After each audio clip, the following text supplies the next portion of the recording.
لكل إنسان مسلم في الجنة كم؟ لكل مسلم في الجنة حوريتين، هذا أقل شيء. كل حورية لها 70 وصيفة معها، الحورية حلالك والوصيفة حلالك. ولكل امرأة من أهل الدنيا دخلت الجنة 70 حورية.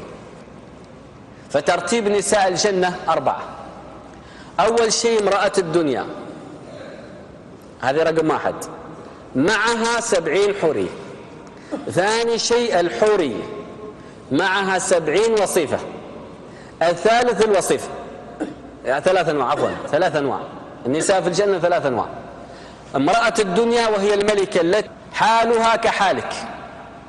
2 الحورية وهي كملك اليمين وتوصف كما وصف الولدان المخلدون.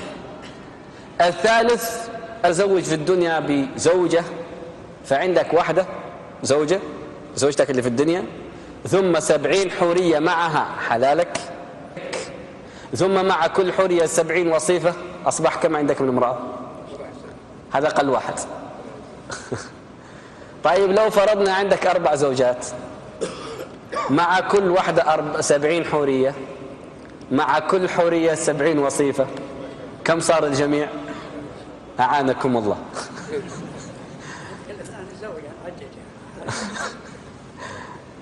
الله المستعان. إذن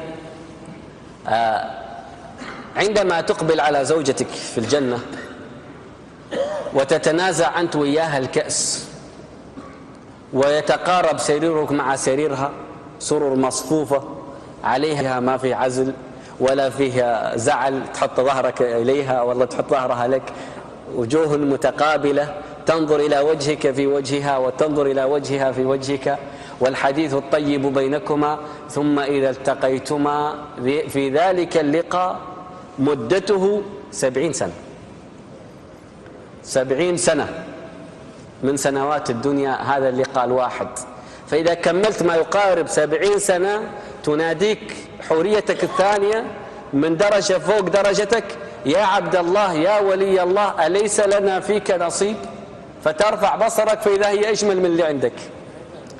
تقول لها: من أنت رحمك الله؟ تقول: أنا حوريتك في الجنة، أنا التي ذكرني الله عز وجل لك وقال ولدينا مزيد، أنا من المزيد.